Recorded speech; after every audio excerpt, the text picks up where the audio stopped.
Today on Dr. Phil. My mother-in-law has given us her adopted son. She can't handle her son's tantrums. You're saying you're overwhelmed. Extremely. Overwhelmed is not an option. They don't want him in an institution. You don't just institutionalize a child because you can't get him to do what you want him to do. If you can't do it, you can't do it. Give him to us and just be done. I am not walking away from my son. But you essentially have. This is going to be a changing day in your life. Have a good show, everybody. Here we go. If it matters to you, that's what I want to talk about. Are you ready in the booth? Let's do it. Go, Dr. Phil.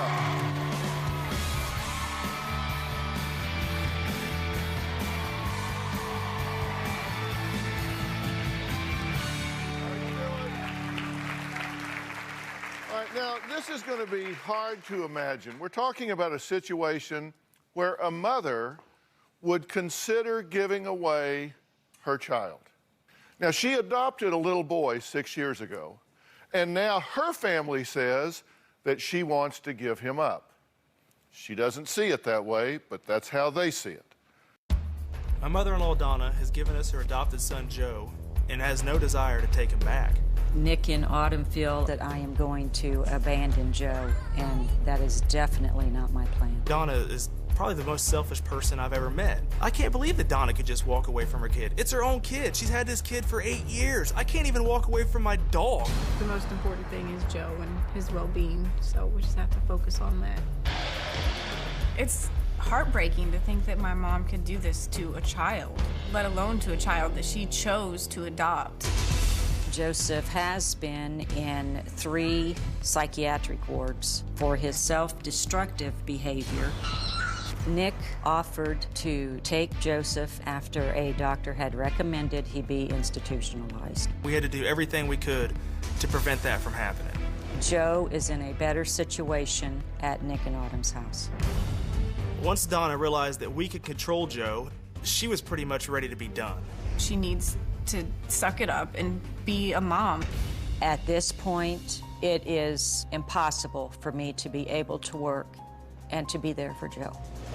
I'm very annoyed at my mom for not stepping up to the plate and taking care of Joe. It's a strain. I am not giving up on my parental responsibility. Joseph is my son. Well, recently, Nick called a family meeting to discuss the care of Joe. They called it Operation Cooperation, but it did not go well. Now, while Nick was interviewed by our producers, his mother-in-law, Donna, stepped in and interrupted. Take a look. One of the reasons Donna said that Operation Cooperation wouldn't work was because she had to go get a full-time job. We get a call by the end of the week that she hasn't even been home for 4 days. She's been with her boyfriend, so she has time to go spend 4 or 5 days with her boyfriend, but she doesn't have 2 days a week to spend with Joe. Half of what you said, you have been misinformed. I was gone for 4 days to get a job. I was going to try to drive a bus. I can't even drive down the damn road, but I was going to try to drive a bus so I could still be a good parent to Joe. We've had Joe since November. I'm not going to go on TV and let them think that I don't love my son. And you're not. And that I don't want him. I can't do it. And you're absolutely not. That's why we're here.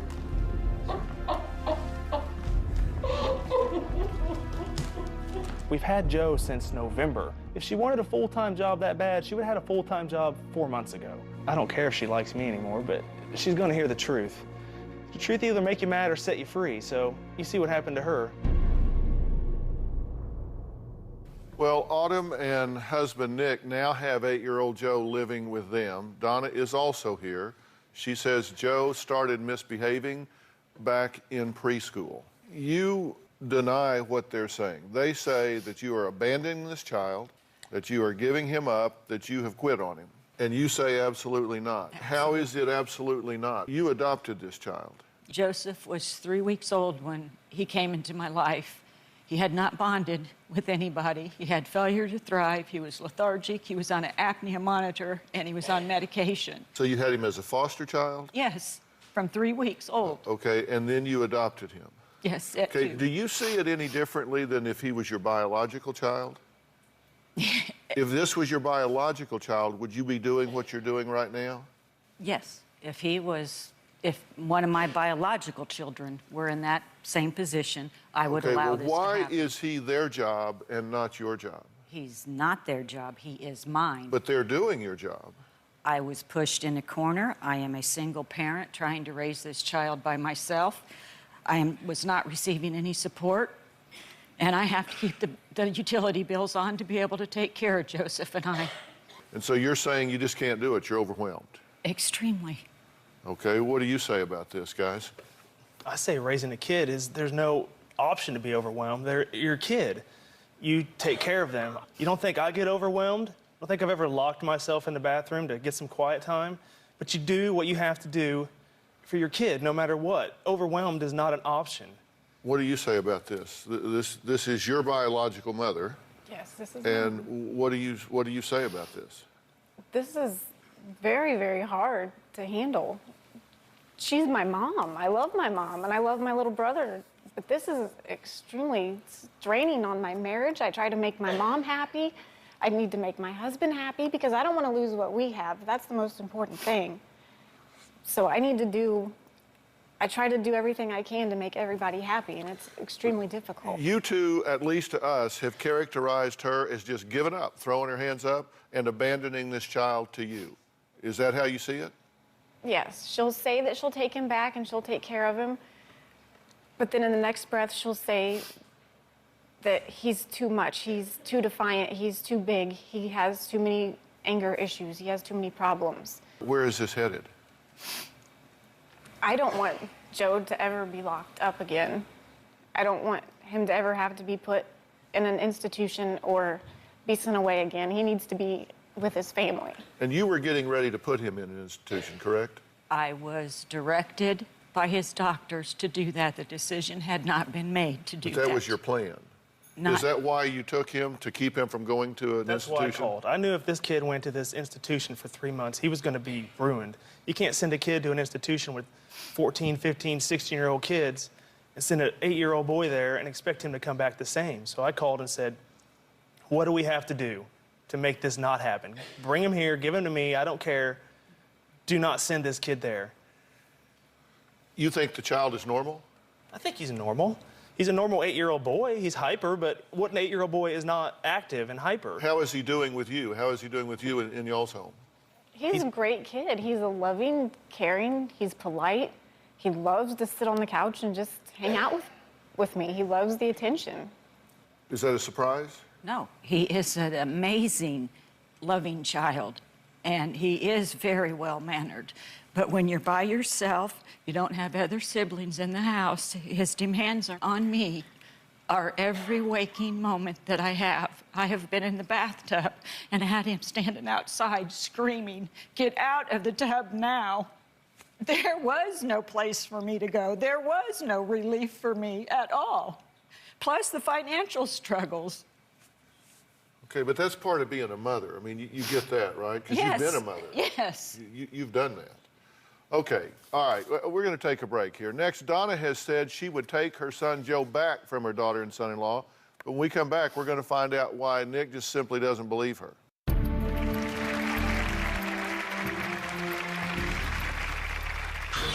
Joe's behavior would get so violent that he would destroy his room, and I had to be present to make sure that he did not hurt himself. I wish I could handle it. We're talking with Donna, who says her 8-year-old son became too much to handle, so her daughter Autumn and son-in-law Nick are now raising the boy. Now, here's what Donna has to say about the whole situation, then I'll tell you what I have to say. Joseph's acting out behavior started when he started preschool. Joe's behavior would get so violent that he would destroy his room, and I had to be present to make sure that he did not hurt himself. I do feel like I can't be enough. There are things I just can't handle or control. I absolutely think my mom should work on becoming a better mom. No matter how many flaws she has, she needs to work those out so that she can raise him the way that she needs to. She keeps saying she loves her kid and she wants to do everything she can. I don't talk about raising my kids, I raise my kids.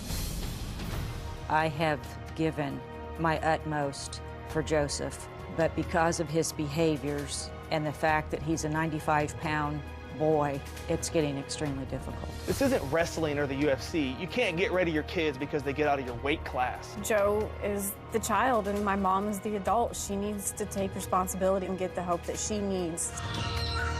I wish I could handle him. Okay, look, what are you not telling me here? There's got to be more to this story than what you're saying, because I'm a parent. Robin and I raised 2 boys. I was raised with 3 siblings and a father that traveled a lot, so a lot of times it was just my mother. I've been doing this for 35 years. Mothers just don't quit.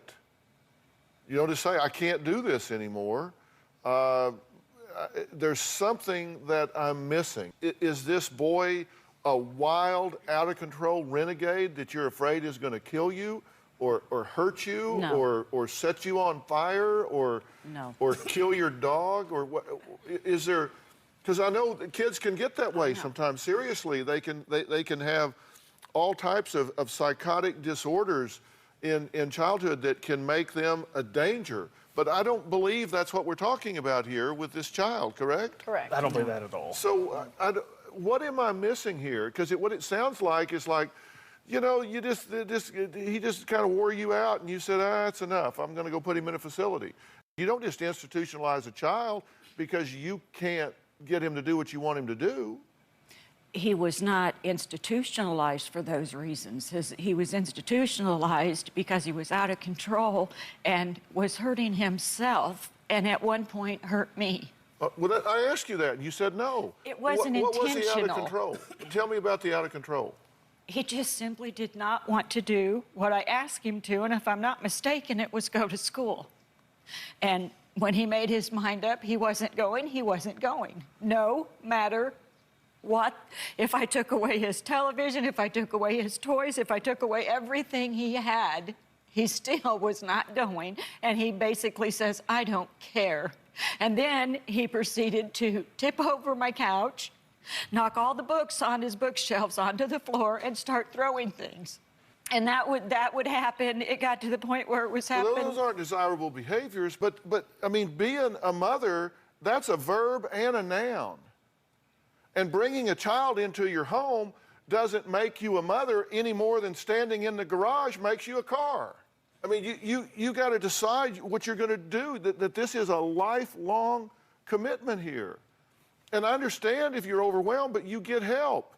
You tried to set up this Operation Cooperation, right? Yes. What we decided to do is we would keep him Monday through Wednesday, and I thought the best way to introduce him back into her house was she would keep him Thursday and Friday to kind of give him the one-on-one attention that I thought he needed for those days. 3 days with us, with all our kids, group setting, 2 days with her, one-on-one. She'd go Thursday. By Friday, she's calling me, what do I do, what do I do? I called him and told him that Joseph wasn't cooperating, and I asked him, what do you do when he can only focus for 10 minutes and he will not cooperate after that? But you understand that's not their problem? That's your problem? This is your child. Yes, it is.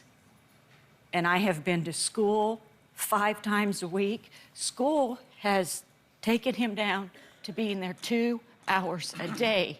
And I cannot work trying to care for a child that can only go to school 2 hours a day. Well, if he's with them, you're going to have to pay child support, right? You don't expect them to finance this, do you? Absolutely not. So you're going to have to pay them to take care of him. So why do you think she adopted this child? She thrives on the attention. When she had him, she would go tell people in the store the story about Joe and, oh, look at poor Joe and all the problems that he has, and look at what I'm doing for him, and look at, you know, I'm going to just raise him and he's going to be a great kid. And she would just tell complete strangers this, and I think it was a lot for the attention. What do you say to that? I love Joe with all my heart, and if people would ask me, yes, I would explain.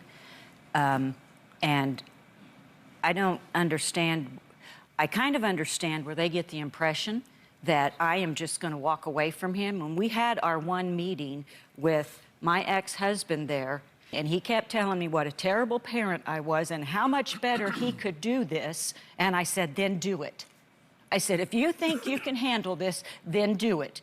Well, they assumed I was giving him to my ex-husband, which will never, ever happen. I just wanted all of them to stop and think, you know, well, if he can't do any better than I can do, then why am I such a bad person for trying to get help for my son? What you've just told me is this isn't the first time that you've turned him over to somebody else. You offered to turn him over to your ex-husband that you knew was not a good place for him to be. No. But you're saying that was a bluff. That was a bluff. I would never, Well, that's an ever. odd bluff for a mother to run. I mean, mothers don't offer their kids up as a bluff. That seems odd to me. But so you offered him there. Now he's here. Is this child going to come back? Yes. Well, you say that like it's a stupid question. Well, to me, it is, because I have no intentions of leaving him there whatsoever. I wanted to get a job so I could support us, and my next step was going to be, how am I going to find care for Joseph while I work, since he isn't allowed to go to school only 2 hours a day? I was going to start with step 1 and go to step 2. They offered to help, and I graciously took it. Well, they offered to help to keep you from putting him into an institution. That decision had not been made. Well, that's why you did it, correct? You said, what do we have to do to keep that from happening? That's 100% correct. You're telling two very different stories. Somebody's not seeing this right. Somebody's not seeing this realistically. All right, we have to take a break. Nick says that this child isn't the only one that he says Donna has walked away from. We're going to find out what else he says she's given up. We'll be right back.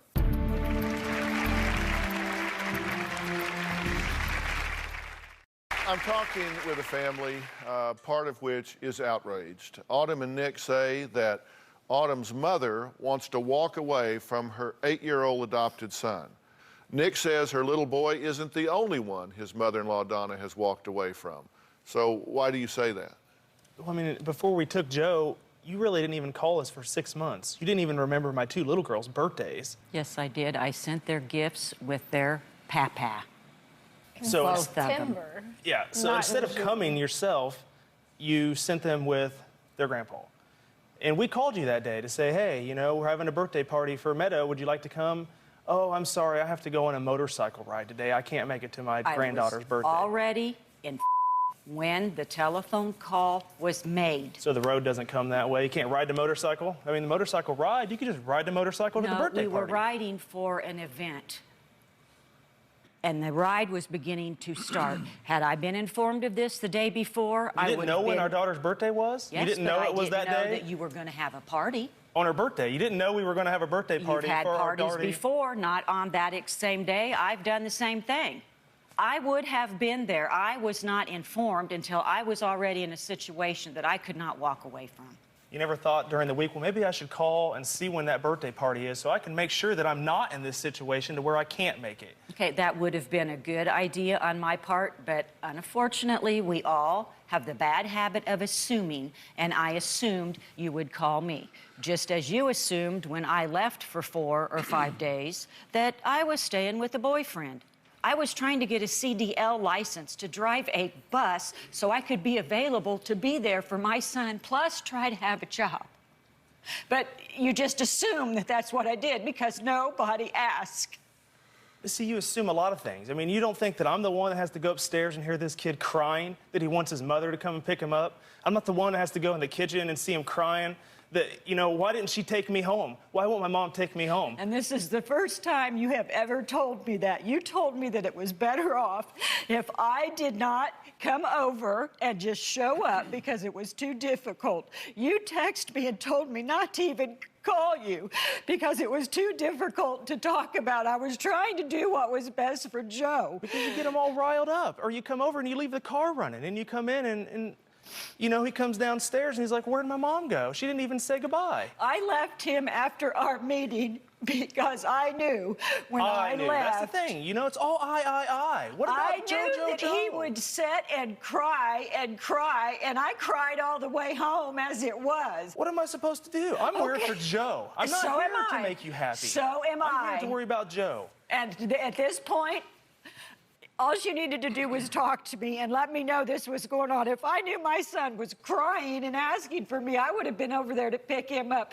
You led me to believe that he was not having any problems whatsoever.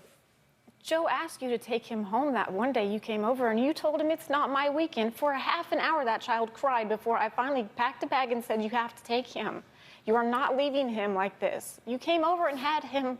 You caused him to have a fit. All right, look, I want to talk about the bottom line here. The insinuation from these people, and if I misstate that, then correct me, but I'm just telling you what I'm hearing, is that you have selfishly turned this child over to them, bottom line, because you're tired of dealing with it and you'd rather go out and run and play with your boyfriend. Well, that's what they're saying, but they're incorrect. Well, that's the insinuation, and then based on results, I say, well, okay, how do we ferret this out? So where's the child?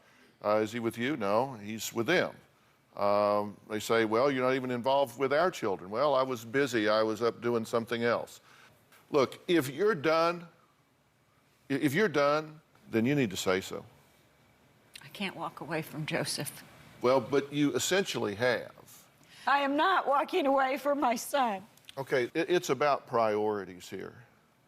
And you don't drag a child to the therapeutic altar and say, fix this boy. You're his mother, and he seems to get along relatively well with them, not trouble-free, not perfect. He's 8. He's 8. But he doesn't get along that well with you. So you can't just fix him. You have to fix you as well. And I understand But that. I'm just telling you, look, make a courageous decision for this 8-year-old boy. If you're done, say so. Just give him to us and just be done. You've offered to sign your rights over 3 times already. I did that in front of my ex to prove a point.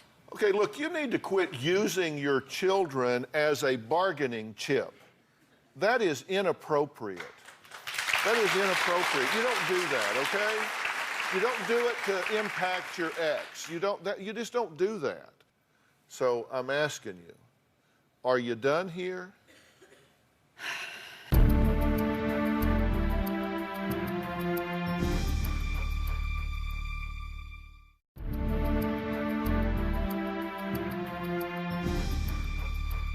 So I'm asking you, are you done here? If you can't do it, you can't do it. There's no need to drag Joe through the mess if you can't do it.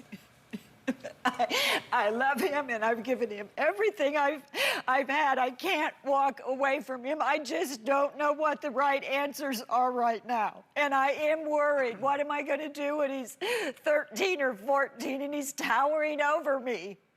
What am I going to do? Love him? I love him now more than anything.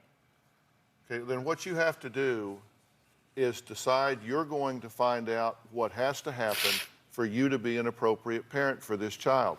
You've got to be willing to fix you and stop playing the victim. He didn't adopt you. You adopted him. You adopted him. That's a lifelong commitment. And when you hit rough spots, then you reach out, you get the help that's necessary, but you don't quit threatening to give him away, offering him, using your ex, doing this, that. That's crazy behavior from a child's point of view. They look at that and go, whoa, what's going on? And this stuff about 3 days here, 2 days there, 2 days there, this isn't a rent-a-kid. Let's find a place for this child to have some consistency in his life. And if that's not with you, then you need to say so, and it needs to be with them, but quit playing the game. I mean, you're either going to do what you have to do to prepare yourself to be an effective mother with this child, or you're going to leave him with them. My intent is not to leave him. Okay, then you've got a lot of work to do. And we've tried to get help for the last 3 years. And I'm not happy with the help that I've got. I've even went to other doctors because I wasn't happy with what was going on. But I'm not a doctor. I don't know how to handle this. Mom, you were taking Joe to the doctor. You need to take yourself to the doctor. You don't need to take him. You need to help, Mom.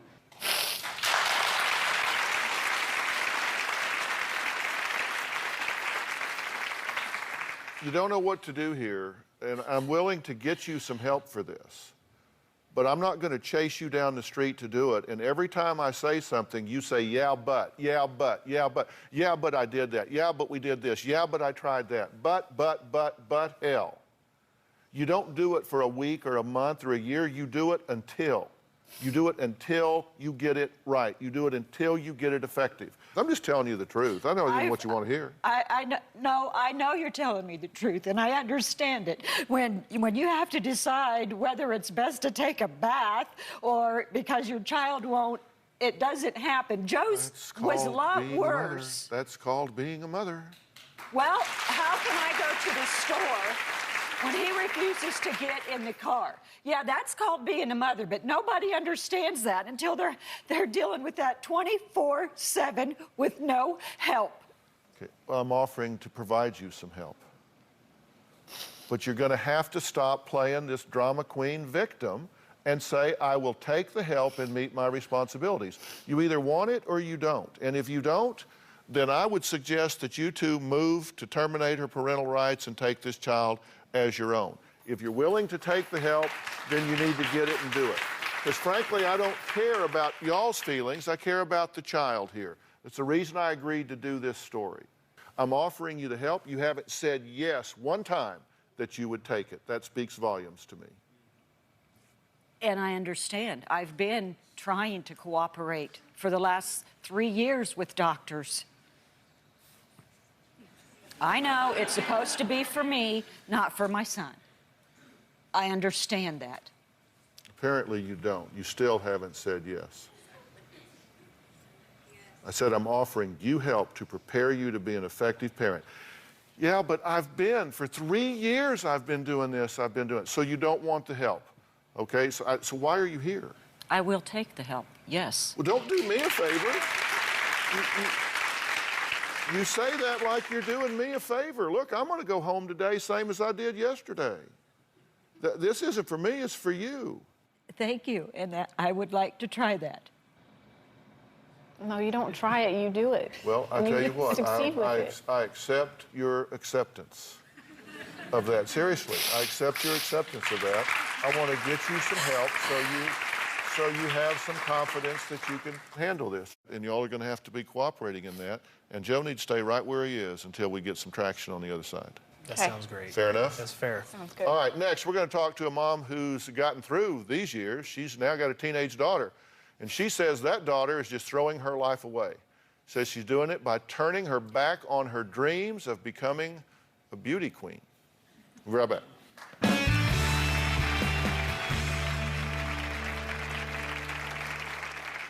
Michaela's throwing away all the opportunities in her life right now.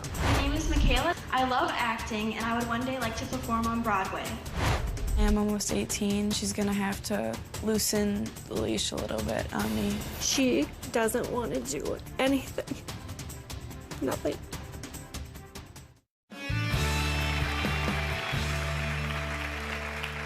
Well, Renee is a mom who was, and I underline was, very proud of her teenage daughter, Michaela. Now, Michaela was winning beauty pageants, and Mom dreamed that one day her daughter would graduate from her college alma mater. But one by one, Renee says 17-year-old Michaela threw it all away for a 23-year-old boy. Michaela's throwing away all the opportunities in her life right now. She doesn't have passion for anything anymore. Her boyfriend is absolutely the only thing that she cares about. My mom blames my boyfriend for the change in my behavior. Before Michaela started dating her boyfriend, she was in basketball, volleyball, soccer, and no, she's not doing any sports. I feel like my mom pressures me a lot. My name is Michaela. I love acting, and I would one day like to perform on Broadway. Michaela started out wanting to be in pageants. She was happy, excited, and thrived on how it made her feel.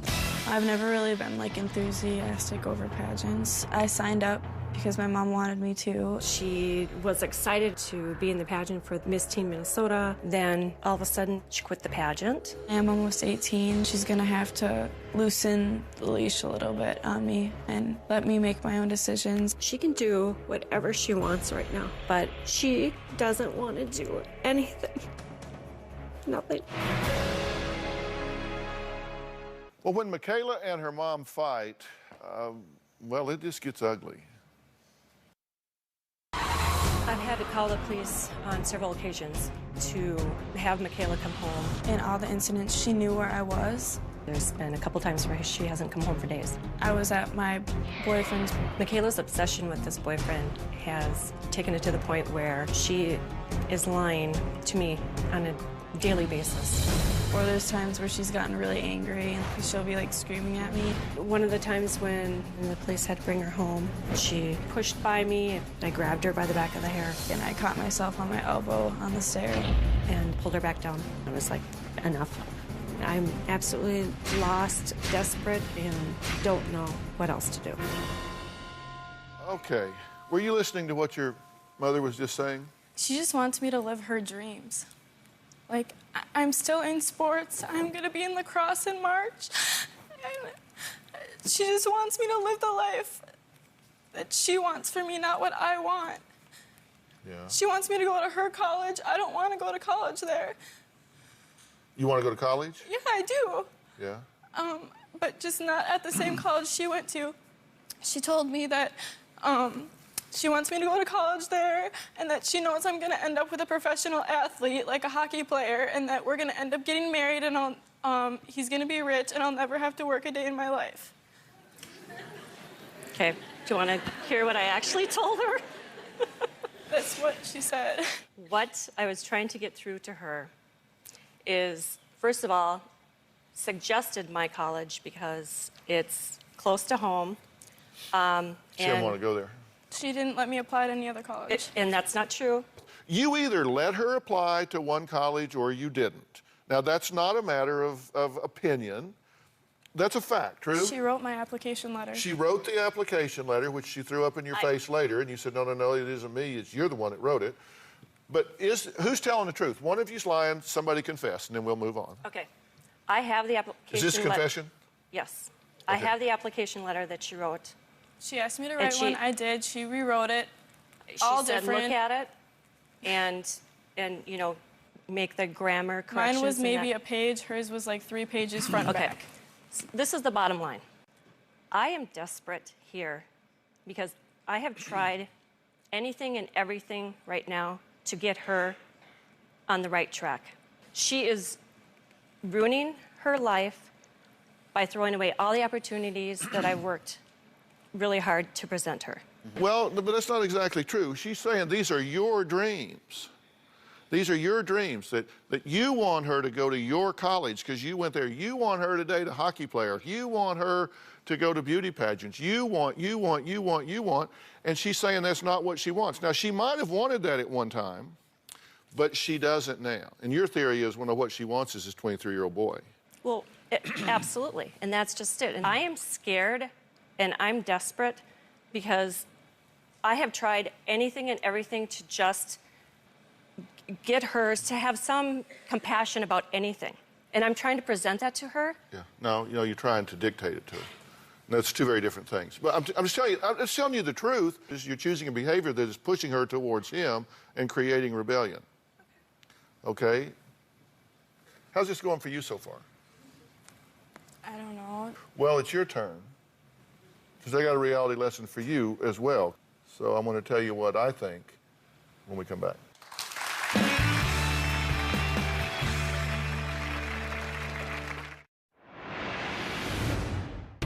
The only college my mom let me apply to was the college she went to. I don't want to go to the same place you went. I want to live my own life.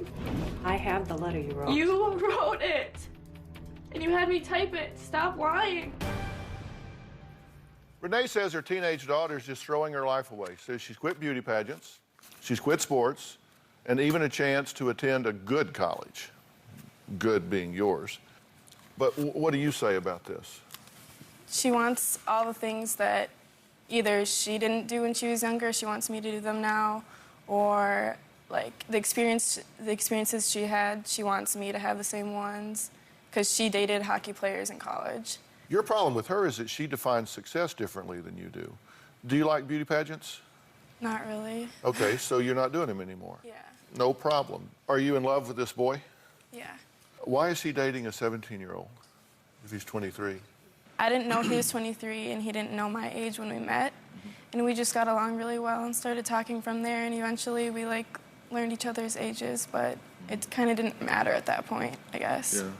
So does he make enough money to support you? Yeah, I mean, he pays for my cell phone right now and stuff, and because my mom blocked his number. That's a relief. He can cover the cell phone. Well, I'm talking about, rent and car and insurance and tuition and all of those things. I'm assuming he can't do all of that. Yeah, well, I don't know. I'm not really at the point where I'm wanting to, move in with him or anything for him to support me, but... When you turn 18, you're not going to leave the house and go move in with him. I've threatened my mom with that before because of the things that she's done, but no. Okay, well, what you need to do is negotiate these things that she's done, as you say, because you need to be selfish in your own behalf here. You need to look out for you. And if this boyfriend cares about you, he will want what's best for you as well, instead of what's best for him. What's best for him would be for you to come play house. You know what I told her? I said, I want her to be passionate about something, anything. She doesn't have passion for anything anymore. She texts her boyfriend. Yeah. Okay, I get that. Is that true? You don't care about anything anymore except for him? No, I do care. I care about, my friendships with my friends and stuff. I care about my school. She doesn't hang around with any of her friends anymore. Yes, I do. She comes home, and like I said, all she does is text him and then trying to be with him. I've seen nothing in her. You need to recognize that you really know that she wants the best for you. And you don't want to make a decision right now with the boyfriend or anybody else that is going to derail what you need to do to be in a place in your life you need to be if he goes away. And you're making a commitment that you're not going to move in with him when you turn 18. You're making a commitment that you are going to go to college. You need to have the integrity to say what you mean and mean what you say, and you need to partner with her in supporting that. Right, and I try and do whatever I can to do that. The problem that I'm having right now is the things that she's doing, I feel, are really jeopardizing her future right now. This is like a make and break situation, and there's so many things that have gone on that as a mother, my intuition and my gut feeling and watching her do these things, it's killing me. And I feel like I will not give up on her. Okay. I don't care if she's 27, 47, I will not give up on her. Okay, but listen, be smart about this. She doesn't because you want to tell her what to do, and if you keep doing that, you're going to push her away. Now, come on, I'm just telling you the truth. I understand that, yes. I'm just telling you the truth. You can argue with me, and then we can talk 6 months later, and you can say, Dr. Phil, you're right, and I should have taken a different approach here. And you need to respect when she does. Brandon, are you on the phone? Yes. Thanks for joining us today. We're up here talking about you, so I thought we would talk to you instead of just about you a little bit. Okay. I was just asking Michaela why she thought you were dating a 17-year-old girl when you're 23. When we met, I had no idea how old she was. I mean, she does not look, to me, she didn't look like she was her age, 17. And we both decided that it didn't matter. But you realize she's underage, right? Right. And so to be responsible, she's at a different place than you are. The next 6 years, which you've already lived through, are going to be very critical for her in terms of getting her education and not getting in conflict with the law by drinking underage and things of that nature. So are you sensitive to those things? Yes, I am. And I just want her to do what's best for her. I mean, I'm going to support whatever she does. Did you ask her to move in with you? We thought about the idea if it ever had to happen, if things got too out of control, but... Because right now, I mean, if she were to move in with you and you guys were together for 6 months or a year and then you decide to move on, which statistically is very likely to happen, not saying anything bad about either one of you, but you're both young, you're still experiencing and discovering things, then her life would be really derailed and yours would be pretty much where it was when you started, right? Right. This would be a big setback for her, but it wouldn't be for you. So if you've got her best interest at heart, then you would support her going to college and doing those sort of things, right? Right. Yeah, I want her to go to college. I tell her every day. She's told me that her grades are falling and stuff like that, and I tell her that her education is the most important thing to her right now. Well, she's a terrific young lady, and I really hope that you will have the integrity to, if you care about her, to put her interest and needs ahead of your own and make sure she does what she needs to do to get where she needs to be in her life. That would be a great gift that you could give to her to support those things in her life. Absolutely, and that's all I want for her.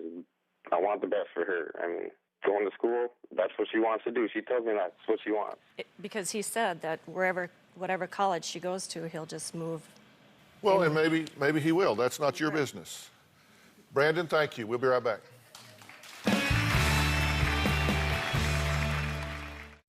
Well, if you've been watching today's show and you're thinking about starting a family and having kids, you'll probably go get you a dog. Because it's just a lifelong challenge, isn't it? As parents, it's just a lifelong challenge to climb the hill. But you want to do what works. There's a difference between being right and being happy, between being right and being effective. And those are skill sets, and we're going to help you take care of yourself, because you can't take care of others if you don't take care of yourself first.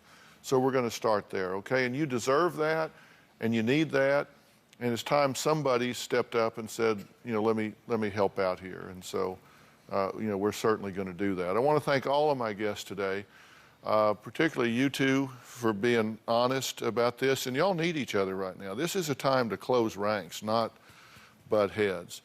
Go to drphil.com for more information. You can always find me on Facebook. You can even find me on Twitter. Thanks for being here. So long.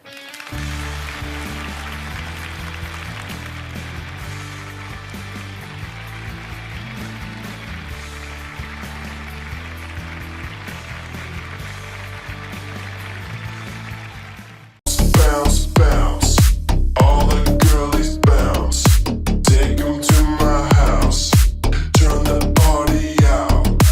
Bounce, bounce, bounce. All the girlies bounce.